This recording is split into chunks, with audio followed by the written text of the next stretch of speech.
of our Graduate Student Association.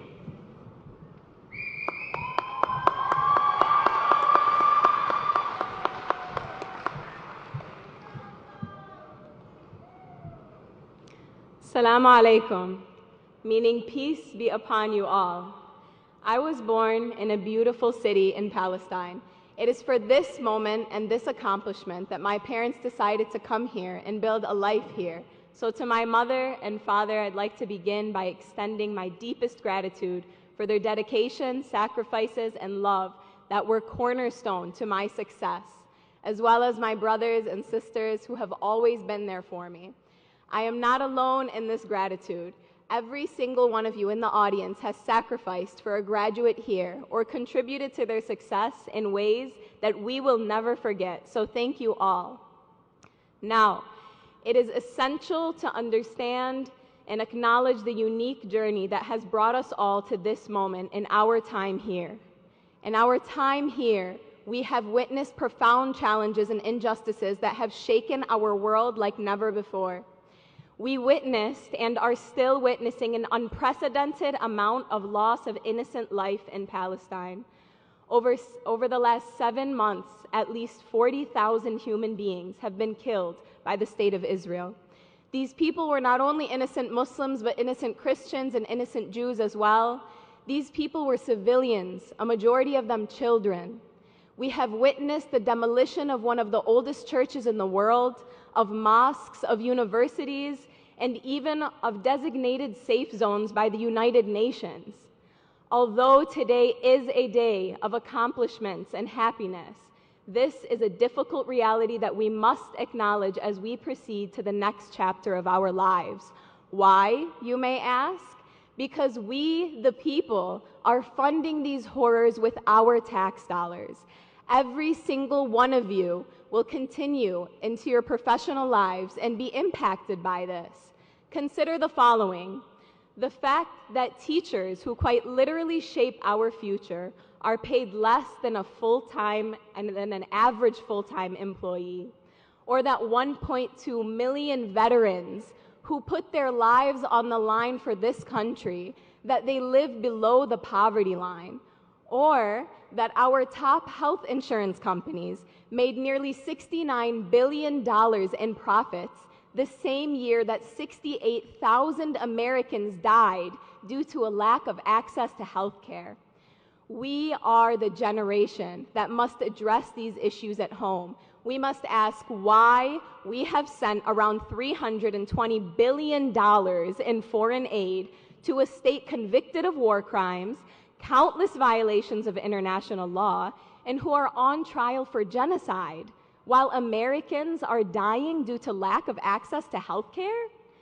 This is the message that I want to leave you all with today, that we are the generation.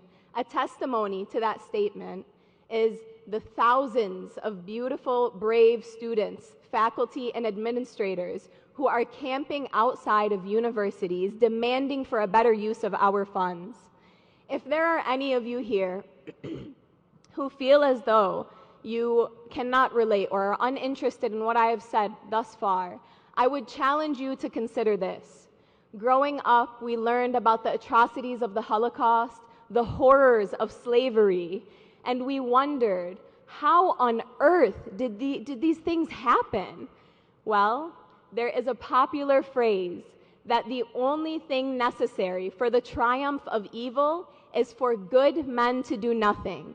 So if you wonder what you would have done during those horrific times, I implore you to take a look at what you are doing right now. We are the generation that will not accept being divided based on religion or background. We will not accept unwarranted, uneducated, and hateful labels as we demand a better future for ourselves and for justice. I apologize that this is not a typical graduation speech, but there is nothing typical about the times that we are living in. There is nothing typical about 15,000 children live-streamed deaths being watched. And there is nothing acceptable about our institutional complicity, silence, or the gross misuse of police force nationwide. The world is in desperate need of change, and we must be the ones to do it. So this goes to everybody here today, my friends and family, professors, deans, and my fellow students. We must use every opportunity we have to make change, no matter how scary it is. As the graduates of today, we have an opportunity to be the heroes of tomorrow. If we look to history, we will see that the students have always been on the right side of history. The key to this is solidarity, accepting discomfort at the cost of truth, having difficult conversations to find common grounds, and working together towards salam, which, if you recall, means peace. Remember when I leave this stage that my calling was one for peace. So to not support that would not be a reflection of our UT values or our humanity. I will end by sending my salam to the struggling teachers and veterans, to my fellow Americans, to my family in Palestine, to the people of Gaza, and to all of those who are fighting for peace. Congratulations to you all, and salam.